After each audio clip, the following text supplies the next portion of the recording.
بانی تحریک انصاف ایک اور بڑی مصیبت میں پھنستے ہوئے نظر آ رہے ہیں، جیسا کہ یہ قیاس آرائی کی جا رہی تھی کہ شاید یہ سائفر گمشدگی والا معاملہ ہے جو خان صاحب کے گلے پڑ سکتا ہے، چیئرمین پی ٹی آئی کے گلے پڑ سکتا ہے، تو وہ اسی طرف معاملات جو ہیں وہ جاتے ہوئے نظر آ رہے ہیں۔ تحقیقاتی ٹیم کے ممبران جو ہیں وہ بھی اٹک جیل میں پہنچے ہیں، اور وزیر قانون صاحب یہ بتاتے ہیں کہ 14 سال تک کی قید جو ہے وہ اس میں ہو سکتی ہے اگر یہ ثابت ہو جائے کہ سائفر کو سیاسی مقاصد کے لیے استعمال کیا گیا ہے۔ بخاری صاحب، یہ کتنی بڑی خطرے کی تلوار ہے چیئرمین پی ٹی آئی کے سر پر؟ وہ کسی نے کیا، منیر نیازی کا شعر ہے کہ منیر مجھ کو ایک اور دریا کا سامنا تھا، میں ایک دریا کے پار اترا تو میں نے دیکھا۔ یہی حال ہو رہا ہے آج کل پی ٹی آئی کے چیف کا، ایک مشکل سے نکلتے ہیں، ایک کیسے نکلتے ہیں دوسرے میں، دوسرے نکلتے ہیں تیسرے میں۔ لیکن اس حوالے سے میں بڑے وثوق کے ساتھ یہ بات کہہ سکتا ہوں کہ وہ کسی شاعر نے کہا تھا کہ خود آپ اپنے دام میں صیاد آ گیا۔ صیاد پتہ نا کس کو کہتے ہیں؟ شکاری کو۔ کیسے؟ دیکھیے، یہ سائفر جو ہے it's a communication between a host government and the foreign government. اس کے درمیان جو کمیونیکیشن ہوتی ہے یہ کبھی بھی پبلک کنزمپشن کے لیے نہیں ہوتی، اور اس کا مس یوز جو ہے وہ اور بھی زیادہ کرمنل ایکٹ ہے۔ ہوا کیا؟ یہ سائفر آیا، یہ سائفر کی 5 کاپیاں آتی ہیں یہاں، تھوڑی سی تفصیل بتانا بہت ضروری ہے، جس میں ایک چیف عوامی اسٹاف کو جاتی ہے، ایک D G I S I کو جاتی ہے، ایک پریزیڈنٹ کو جاتی ہے، ایک پرائم منسٹر کو جاتی ہے، ایک فارن آفس میں آتی ہے۔ ٹھیک ہے، یہ ریسٹرکٹڈ ایکسیس ٹو انفارمیشن ہوتی ہے ان 5 بندوں کی۔ جب یہ فوج کے اداروں کے پاس پہنچی، یعنی چیف عوامی اسٹاف کے پاس پہنچی، تو انہوں نے D G I S I سے کنسلٹ کر کے یہ کہا کہ انویسٹیگیٹ کرائیں کہ یہ کیا ہے۔ لہذا 2 ایجنسیوں نے اس سے پہلے کہ خان صاحب نے اس کو ایشو بنایا ہو، اس سے پہلے دونوں ایجنسیاں اس کی انویسٹیگیشن کر چکی تھی اور اس نتیجے پر پہنچی تھی کہ اس کی زبان قابل اعتراض ہے، لیکن اس میں کسی قسم کی کوئی سازش وازش نہیں ہے۔ ٹھیک ہے، اور یہ بات اس وقت کے پرائم منسٹر کو بتا بھی دی گئی تھی، لیکن اس کے باوجود انہوں نے، شاہ محمود قریشی صاحب نے جو مہربانی فرمائی خان صاحب پر، وہ یہ کہ فورن سیکرٹری سے کہہ کے اس کو ڈی کوڈ کرتے ہوئے اس کے ترجمے کی سپرٹ بدل دی، لفاظی بدل دی، اور وہ خان صاحب کو جا کے دیا کہ خان صاحب دیکھیں کتنی بڑی سازش آپ کے خلاف امریکہ۔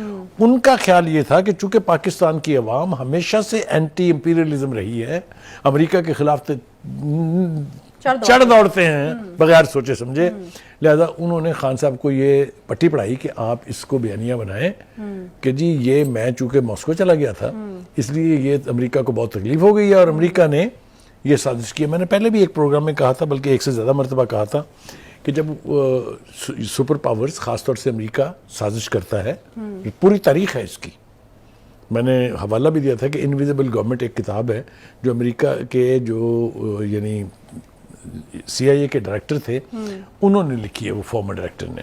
اس نے کہا ہے کہ 12 ملکوں میں اس طرح سی آئی اے نے حکومت پہلے الٹائی، پھر دوبارہ نئی حکومت قائم کی، تو حکومتیں بدلنے کا باقاعدہ شہرت رکھتا ہے امریکہ، کوئی دو رائے نہیں۔ لیکن اس کا طریقہ کار یہ نہیں ہوتا کہ آپ اس ملک کے سفیر کو بلائیں اور اسے کہیں کہ تم اپنے پرائم منسٹر دس دے ایسی حکومت بدلنے لگے ہیں۔ یہ کہاں ہوتا ہے؟ یہ کون سے ملک ہے؟ یہ کون سی، آپ مجھے مطلب ہے، بے وقوف سے بے وقوف ترین آدمی یہ بائی نہیں کرے گا کہ اگر سازش تھی حکومت بدلنے کی تو وہ سفیر کے ذریعے کمیونیکیٹ نہیں کروائی جائے گی۔ ایک بات۔ دوسری بات یہ کہ آپ نے اس سائفر کو لہرایا عوامی جلسے میں۔ یہ وہ چیزیں ہیں جو حقائق ہیں، جن کی ویڈیوز موجود ہیں، آپ ڈینائی نہیں کر سکتے۔ یہ سارا کچھ جو آپ نے کیا، this is the violation of official secret act which is a heinous crime. جو وہ اپنے وزیر قانون کا ذکر کیا 14 سال والی قید کا، یہ اسی کے حوالے سے بات کر رہے ہیں کہ ایک ایسی چیز جو آفس سیکرٹ تھی اس کو آپ پبلک میں لے گئے، اور نہ صرف پبلک میں لے گئے، آپ کو یاد ہوگا کہ اس کی کتنی تشہیر کی گئی سوشل میڈیا کے اوپر۔ خان صاحب کو ہیرو بنانے کی کوشش تو کی گئی، لیکن جس طریقے سے پھر امریکہ کی دشمنی مول لی، امریکہ نے بار بار کم از کم 1 درجن مرتبہ تو میں نے ان کے ترجمان کو اس کی وضاحت کرتے ہوئے سنا ہے کہ کوئی سازش نہیں تھی، امریکہ اس طرح اس پر بلیو نہیں کرتا، ہم کبھی بھی کسی کے سیاسی معاملات میں اس طرح سے مداخلت نہیں کرتے ہیں۔ لیکن خان صاحب اور ان کے وائس چیئرمین صاحب آر ڈیپ ان ٹربل۔ آپ نے کہا کہ گلے پڑ سکتی ہے, میں یہ کہتا ہوں کہ گلے پڑ چکی ہے. اچھا مجھے بتائیے گا کہ اس کا دائرہ کار مزید بھی بڑھے گا, کیونکہ اٹک جیل تک تو پہنچ گئی تحقیقاتی کمیٹی کے ممبران وہاں پہنچ گئے ہیں, پوچھ گچھ بھی کر رہے ہیں. آپ کو یاد ہوگا کچھ صحافیوں نے بھی یہ دعویٰ کیا تھا کہ سائفر کی کاپی ان کے پاس بھی ہے, تو کیا پھر وہ بھی اب شامل تفتیش ہوں گے؟ میں عرض کروں آپ سے, اصل میں شامل تفتیش وہ ہوگا جو اس کا محرک ہے, جس نے اس کو آگے بڑھایا ہے. آفیشیل سیکرٹ ایکٹ کی وائلیشن تو اس نے کی ہے, اور اس میں 2 ہی نام آتے ہیں, اس لیے کہ پہلا نام کہ خان صاحب تک کیسے پہنچی, وہ فارن منسٹر صاحب ہیں شاہ محمود قریشی صاحب, آگے کیسے گئی. یہ جس جرنلسٹوں کا آپ حوالہ کر رہے ہیں, اصل میں یہ امریکہ کی ایک ویب سائٹ ہے انٹرسیپٹ شاید نام ہے اس کا, ٹھیک ہے, جس میں وہ آرٹیکل چھپا ہے, جس میں وہ دعویٰ کر رہے ہیں کہ ہمارے پاس اس کی کاپی ہے. تو کس نے دی ہے وہ کاپی؟ اس کی انویسٹیگیشن اب شروع ہو گئی ہے نا, ایف آئی اے بھی کر رہی ہے, اور ٹیمیں پہنچ گئی جیل تک.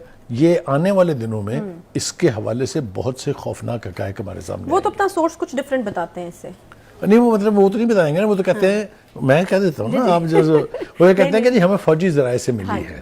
تو وہ اپنا سورس فوجی ذرائع جو ہے نا, وہ اس طرح کی حرکت میں ملوث نہیں ہوتے ہیں کبھی. نہیں بخاری صاحب, ان کے دیکھیے, یا تو وہ بتا دینا کہ فلاں فوجی جنرل نے دی ہے مجھے. ہاں جی, وہ تو میرا خیال ہے کہ اگر مزید انویسٹیگیٹ ہوگا تو ان سے پوچھا جانا چاہیے. پوچھا جائے گا تو کچھ نہیں نکلے گا. میں بتا رہا ہوں آپ کو کہ اس کا سورس کہاں سے نکلے گا. لیکن باہر تو چیزیں ذرا فرق ہوتی ہیں. اگر آپ اس طریقے سے خبر دیتے ہیں اور وہ جعلی خبر ہوتی ہے, تو پھر قانونی کارروائی کے لیے ان کو تیار رہنا چاہیے. ہوا نا نواز شریف کے بارے میں جو سنڈے میل نے خبر دی تھی شہباز گل کے کہنے پہ, یاد ہے نا آپ کو, اس کے مرزا جو شہزاد اکبر تھے ان کے کہنے پہ بعد میں بھگتا نا وہاں, تو پھر اگر ان کی بھی بات جھوٹی نکلتی تو یقیناً ان کو بھی یہ بھگتنا پڑے گا.